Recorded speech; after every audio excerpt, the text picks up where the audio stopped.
I found this exact ring in another woman's jewelry box 3 days ago. The same ring my grandmother passed down to me on her deathbed.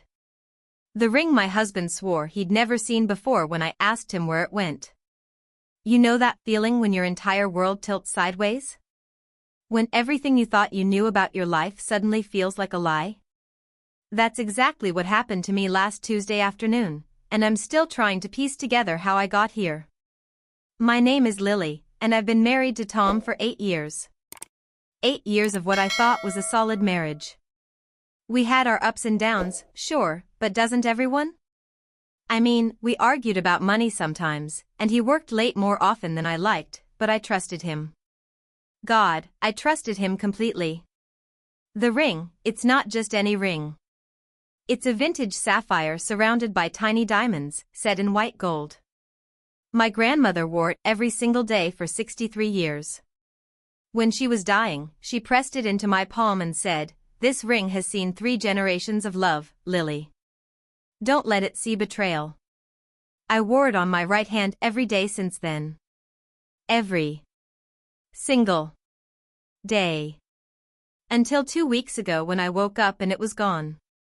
I tore the house apart looking for it. I checked under the bed, in the laundry, even in the garbage disposal. Tom helped me search, acting all concerned and supportive. "Don't worry, honey," he kept saying. "It's got to be here somewhere.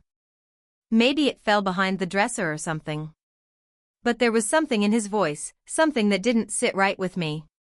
You know how you can be married to someone for years and you start to pick up on their tells? The way they clear their throat when they're nervous, or how they avoid eye contact when they're hiding something? Tom was doing all of that. When I asked him directly if he'd seen it, he looked me straight in the eye and said, "Lily, I swear on my mother's grave, I have no idea where your ring is." His mother's grave. He brought up his dead mother to convince me he was telling the truth. I wanted to believe him. I tried so hard to believe him. But something kept nagging at me, like a splinter in my mind that I couldn't dig out. The doubt started small. Little things that normally wouldn't bother me suddenly seemed suspicious. Why was he working so late all the time? Why did he suddenly need to travel to Chicago twice a month for client meetings? Why did he get defensive when I asked to see his phone? Then last week, I made a decision that would change everything. I hired a private investigator. I know how that sounds. Trust me, I felt sick about it. But I had to know. The ring wasn't just missing jewelry to me. It was my grandmother's final gift, her blessing on my marriage. And if Tom had taken it, if he'd given it to someone else, I needed to know the truth. The investigator's name was Marcus, and he looked exactly like you'd expect a private investigator to look. Tired eyes, cheap suit, too much coffee on his breath. But he was thorough. Within 3 days, he had an address. An apartment complex on the other side of town. A woman named Sarah lived there. 28 years old, worked at a marketing firm downtown. And according to Marcus, she'd been having an affair with my husband for 6 months. 6 months. While I was planning our anniversary dinner, while I was talking about maybe starting a family, while I was wearing my grandmother's ring and believing in our future together, he was with her. Marcus handed me the address and said, "You sure you want to do this, Mrs. Patterson? Sometimes it's better not to know the details." But I had to see for myself. I had to know if my ring was there. So yesterday afternoon, while Tom was supposedly in a meeting, I drove to Sarah's apartment. My hands were shaking so badly I could barely hold the steering wheel. I sat in my car for 20 minutes, just staring at the building, trying to work up the courage to knock on her door. When I finally did, she answered immediately, like she'd been expecting someone. She was prettier than I'd imagined. Younger. Everything I wasn't at 35 after 8 years of marriage and too many late nights worrying about bills and the future. "Are you Sarah?" I asked, though I already knew the answer. Her face went pale. "You're Tom's wife." It wasn't a question. She knew who I was. Of course she did. She'd probably seen pictures of me on his phone, heard stories about me, maybe even laughed about me with him. The thought made my stomach turn. I need to ask you something, I said, trying to keep my voice steady. Do you have a sapphire ring? An antique ring with small diamonds around it? She looked confused. A ring? No, Tom never gave me any jewelry. He said it would be too risky, that you might notice if he spent money on expensive gifts. Something about her confusion seemed genuine. I'd expected her to lie, to slam the door in my face, to tell me to mind my own business. But she just stood there, looking as lost as I felt. Can I come in? I asked. Please. I just need to understand what's been happening. She stepped aside, and I walked into her small but well-decorated apartment. It was nothing like our house. Everything was modern, minimalist, clean. No family photos, no sentimental clutter, no grandmother's china collecting dust on a shelf. We sat on her couch, two women who'd been sharing the same man without knowing it. It should have been awkward, but instead it felt strangely honest. Like we were finally having the conversation we should have had months ago. How long have you known he was married? I asked. From the beginning, she said quietly. He told me he was getting divorced, that you two had grown apart, that it was just a matter of paperwork. I know how that sounds, but I believed him. He seemed so genuine. Genuine. The same word I would have used to describe Tom 6 months ago. So you never asked him to leave his wife for you? I pressed. No, she said, shaking her head. He said he needed time to work things out properly, to make sure the divorce was handled fairly. He said he didn't want to hurt you more than necessary. The irony was almost laughable. All this time, I'd been imagining her as some home-wrecking seductress, demanding that Tom choose between us. But she was just another woman he'd lied to, another person caught in his web of deception. I'm going to ask you something, and I need you to tell me the truth, I said. Can I look through your jewelry? I'm missing something very important, and I think Tom might have taken it. She nodded and led me to her bedroom. Her jewelry box was small, just a few pairs of earrings and some cheap necklaces. No sapphire ring. No grandmother's precious heirloom. But then I saw it. Not the ring. Something else. A photograph tucked behind her mirror. A picture of Tom with a woman I didn't recognize. An older woman with gray hair and kind eyes, standing next to a man who looked exactly like Tom but different somehow. Younger maybe, or just less worn down by life. Who's this? I asked, pointing to the photo. Sarah looked at it and shrugged. Tom's family, I think. He left it here a few weeks ago. Said it was from some family reunion or something. But I knew Tom's family. His parents were both dead, and he was an only child. At least, that's what he'd always told me. So who was this man who looked so much like him? I took a picture of the photograph with my phone and left Sarah's apartment with more questions than answers. The ring wasn't there, but something else was. A clue to a part of Tom's life I knew nothing about. When I got home, Tom was already there, sitting at the kitchen table with a beer and a stack of papers. Work stuff, he said when I asked. Always work stuff. How was your day, he asked, not looking up from his papers. Interesting, I said. I met someone new today. His head snapped up. For just a second, I saw panic flash across his face before he composed himself. Oh yeah? Who? Sarah Mitchell. Pretty girl. Works in marketing. Lives on Elm Street. The color drained from his face. He opened his mouth, closed it, opened it again. Finally, he said, Lily, I can explain. Can you? I asked, sitting down across from him. Because I'm really curious about a lot of things right now.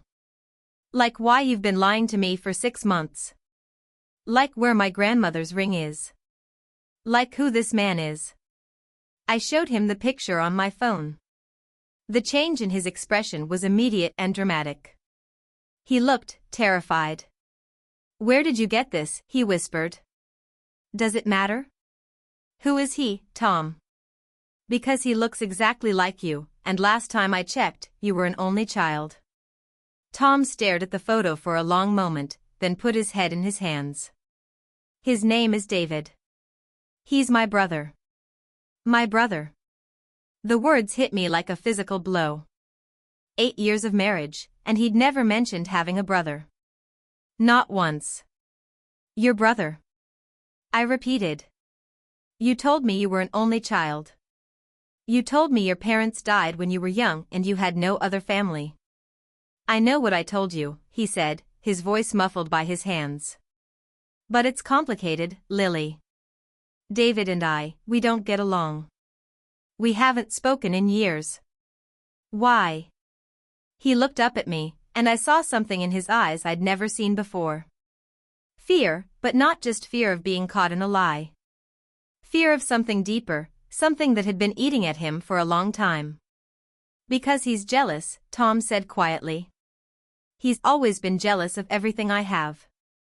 My job, my house, my wife. He can't stand that I've been successful when he's struggled." "Struggled how?" "Money problems. Addiction issues. He's been in and out of rehab for years.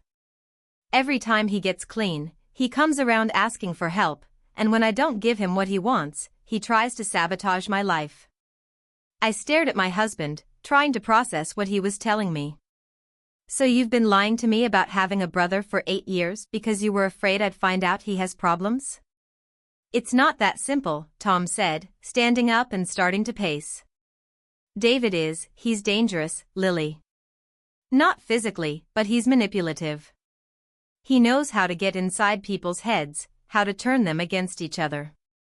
I didn't want him anywhere near you, near our marriage." "And Sarah?" Tom stopped pacing. "What about Sarah? Did you tell her about David?" "No, of course not. She doesn't know anything about my family." But something in his voice told me he was still lying. There were too many pieces that didn't fit together, too many holes in his story. "I want to meet him," I said. "What?" "No. Absolutely not. Tom, if this man is your brother, if he's been causing problems in your life, then I have a right to know about it. We're married. We're supposed to be partners." "You don't understand," Tom said, running his hands through his hair. "David isn't just difficult. He's destructive. The last time I saw him, he tried to convince my ex-girlfriend that I was cheating on her. He made up stories, showed her fake evidence, turned her completely against me.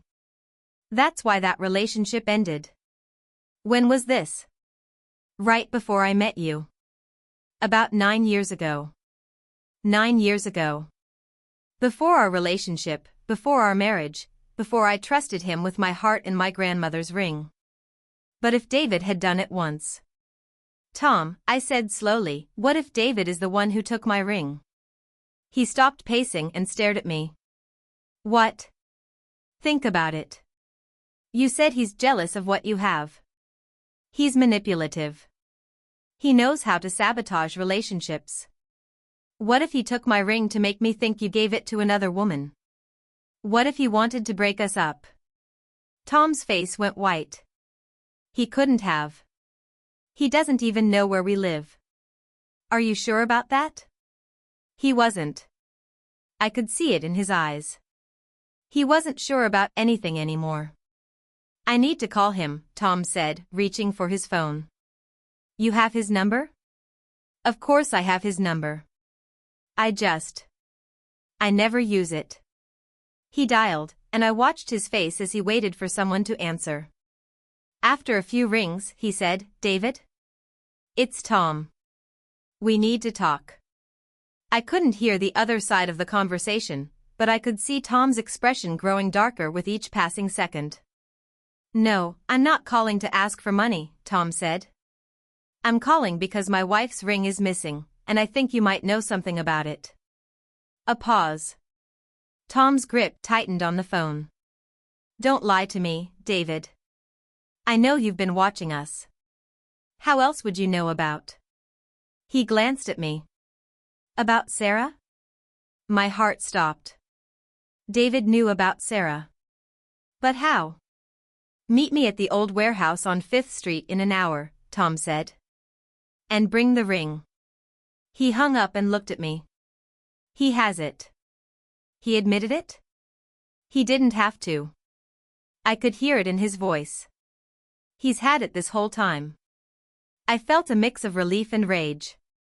Relief that Tom hadn't given my grandmother's ring to his lover. Rage that someone had manipulated both of us, had used our love and trust as weapons against each other. I'm coming with you, I said. No. This is between David and me. The hell it is. That's my ring he stole. That's my marriage he tried to destroy. I'm coming. Tom started to argue, but something in my face must have convinced him it was pointless. We drove to the warehouse in silence, both of us lost in our own thoughts. The warehouse was abandoned, windows broken, weeds growing through cracks in the parking lot. It looked like the kind of place where bad things happened, where people went to settle old scores or bury secrets. David was already there, leaning against a rusty car that had seen better days. He looked exactly like Tom, but harder somehow. Life had carved deeper lines around his eyes, left him thinner and more angular. When he saw us approaching, he smiled, but there was no warmth in it. Tommy, he said, like they were old friends meeting for coffee. You look good. Marriage agrees with you. Cut the crap, David. Where's the ring? David's eyes shifted to me. You must be Lily. I've heard so much about you. Tom talks about you constantly. His perfect wife, his perfect life, his perfect little world. Give me my ring, I said, stepping forward. Your ring? David laughed. Is that what he told you? That it was yours? It was my grandmother's ring. Was it? Or was it the ring Tom bought for Sarah, planning to propose to her once he worked up the courage to divorce you? The words hit me like a punch to the gut. I looked at Tom, waiting for him to deny it, to tell his brother he was lying. But Tom's face had gone ashen. That's not what happened, Tom stammered. Isn't it? David pulled something from his pocket. My grandmother's ring, catching the last rays of sunlight filtering through the broken windows. Funny thing about this ring, Tommy. When I took it from your sock drawer, I found the receipt underneath it. Dated 3 weeks ago. Bought at Morrison's Jewelry on Market Street. My world tilted again. The ring I'd been wearing for years, the ring I thought my grandmother had given me, was a fake. Tom had bought it recently, probably to replace the real one he'd already given to someone else. Where's my real ring? I whispered. What real ring? David asked, enjoying every second of this. The one your grandmother supposedly gave you? The one that never existed? Stop it, Tom said, but his voice was weak. Oh, come on, Tommy. Don't you think your wife deserves to know the truth? Don't you think she deserves to know that you've been lying to her about everything? The grandmother who died when she was 12 and never gave her any jewelry? The fake stories about family heirlooms? The made-up sentimental value? I felt like I was drowning. Every word David spoke stripped away another layer of my reality, revealed another lie Tom had built our marriage on. The ring was supposed to be for Sarah, David continued. But when you got cold feet about leaving your wife, you decided to give it to Lily instead. Tell her some story about her dead grandmother, make her think it was special, buy yourself some time to figure out what you really wanted. That's enough, Tom said, but he wasn't denying any of it. Is it true? I asked, looking at my husband. Tom, is it true? He met my eyes for the first time since David had started talking. Lily, I can explain.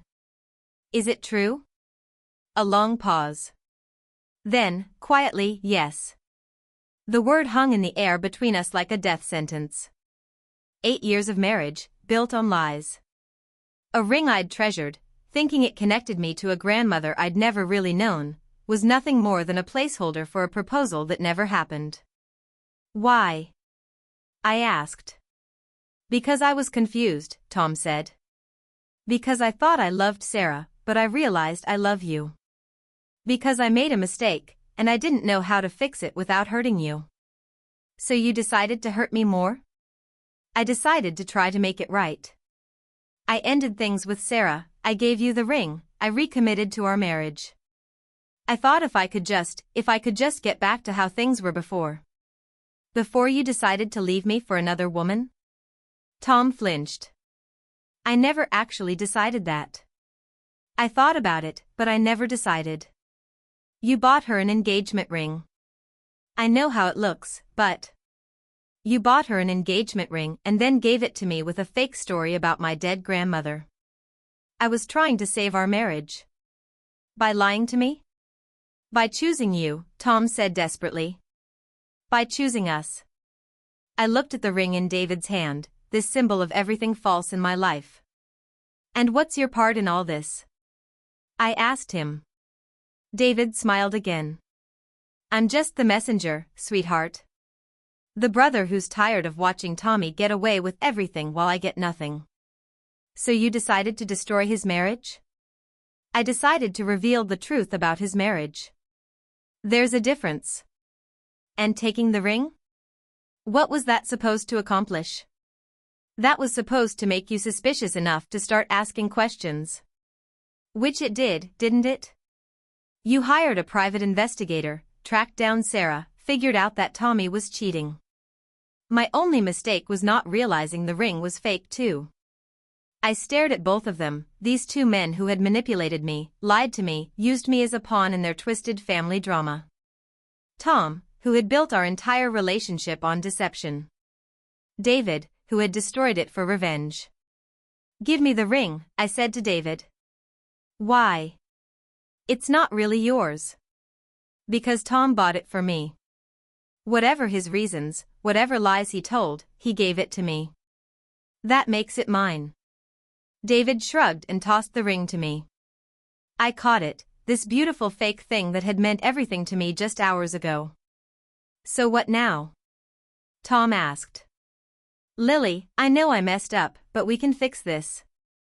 We can go to counseling, we can work through it. I love you. I chose you.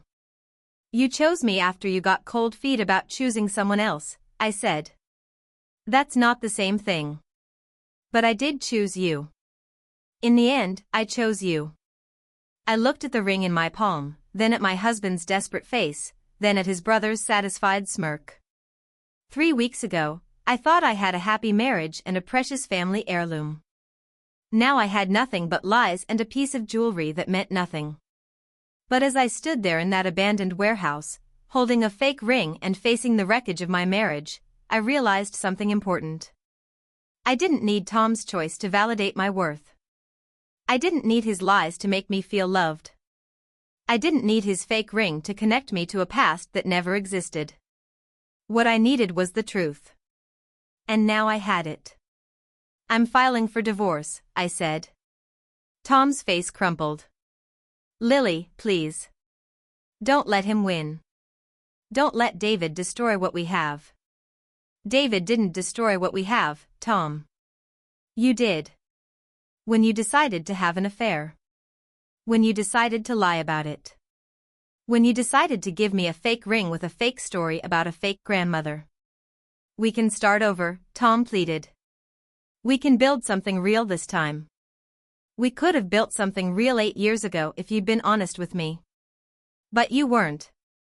And now I don't know what's real and what's not. I don't know if you ever actually loved me or if I was just the safe choice when things got complicated with Sarah. I do love you. Maybe. But I don't trust you. And without trust, love isn't enough. I turned to leave, then stopped and looked back at David. And you, I said.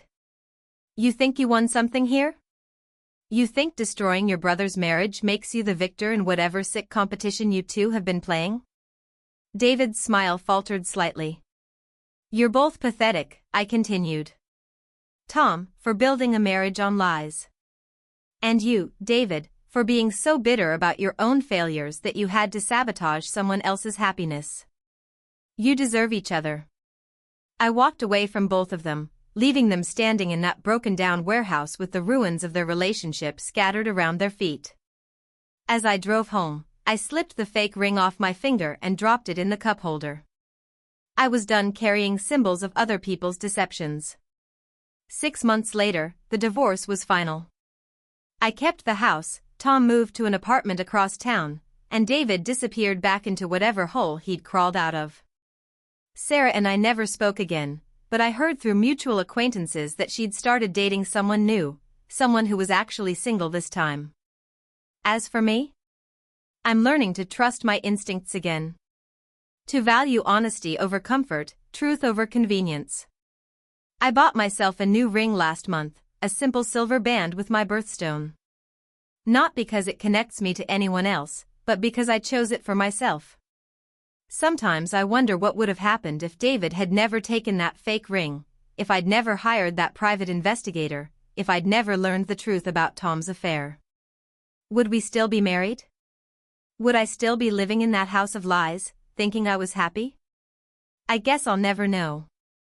But I do know this, I'd rather face a painful truth than live in a beautiful lie.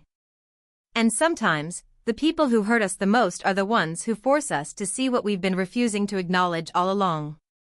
The ring Tom gave me was fake, but the lesson I learned from it was real. And maybe that's worth something after all. What about you?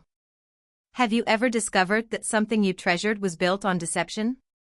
Share your story in the comments below, and don't forget to subscribe for more real-life stories that will make you question everything you thought you knew about love, trust, and family.